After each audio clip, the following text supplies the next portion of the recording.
कोई विरोध करने वाला आज महत्वपूर्ण हो गया और सरकार को बैक होना पड़ा। जी मिश्रा जी। चलिए मैं सीधा विक्रम सिंह के पास पहुंचूंगा इसी सवाल के साथ, और उनसे तो ये भी सवाल है कि आज बैठक में कुछ हाथ नहीं आ पाया।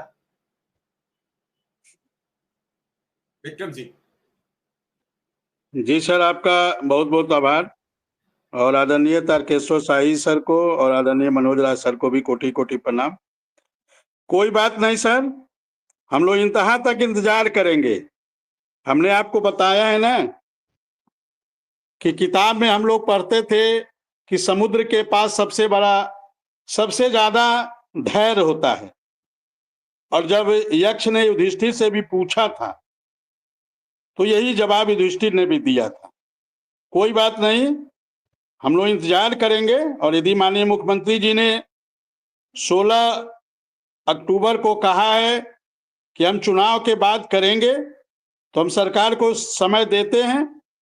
सरकार के माननीय मुख्यमंत्री जी के आदेश का इंतजार करेंगे कि 23 तारीख के बाद जब मतगणना खत्म होगी, 25 तारीख तक उत्तर प्रदेश में आचार संहिता है, हम 25 तक इंतजार करेंगे।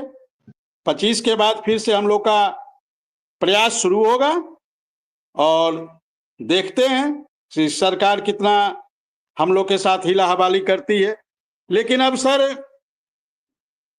कुछ बातें तो समझ में वास्तव में नहीं आती है। कुछ बातें, आज ही एक आदेश आया है कि शिक्षकों का जो ट्रांसफर पहले 5 साल पे होते थे अब 3 साल पे होंगे। काफी 27 प्रस्ताव पास हुए हैं कैबिनेट में। साथियों, वर्तमान में आप सभी चिंतित थे कि हाल ही में सरकार के अंदर क्या प्रक्रिया चल रहा है, क्या सरकार कोई कार्यवाहियां कर भी रही है या फिर नहीं, क्या शिक्षा मित्र स्थायी हो भी पाएंगे या फिर नहीं हो पाएंगे। इन सारी बातों को लेकर हाल ही के अंदर का एक डिबेट है।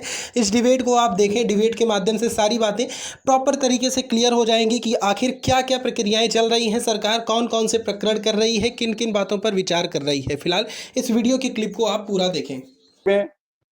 और पहली बार मैंने अपने जीवन में देखा है कि कोई चुनाव का डेट फिक्स होने के बाद उस चुनाव के डेट को आगे बढ़ाया गया है। नहीं, अभी हरियाणा में बदल गई थी, पहली बार नहीं है विक्रम सिंह। अभी हरियाणा में यही प्रयोग किया गया और 5 दिन चुनाव बढ़वा दिया था बीजेपी के प्रदेश अध्यक्ष के लेटर पर। वही फिर यहां हुआ है और कोई राग नहीं है। बीजेपी चुनाव से 1 दिन पहले अपने उम्मीदवार घोषित करवा पाई थी और उसे टाइम नहीं मिला प्रचार का, 7 दिन और मिल गए हैं। मैं तो चुनाव आयोग से भी ये पूछना चाहता हूं कि जो प्रोग्राम फिक्स था उसके मुताबिक पर्चा फाइल हुए, मतलब नॉमिनेशन हुआ, उस नॉमिनेशन पर 7 दिन आपने कैसे बढ़ा दिया?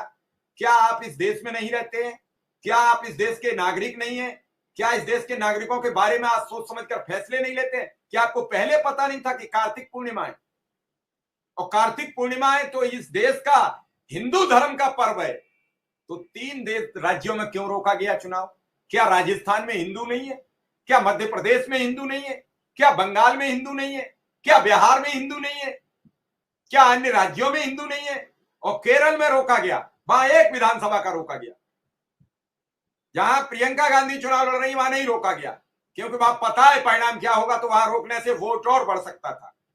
ये सब सोची समझी रणनीति से जहां जहां मजदूर तबके के लोग ज्यादा हैं वहां चुनाव रोक दिया गया। मुझे नहीं मालूम, मैं तो बड़ी अपनी बेबाक राय रखता हूं। राय साहब से बात हो चुकी है सीधा। शाही जी सुन पा रहे हैं? शाही जी, आपका धरना आज कामयाब हो गया।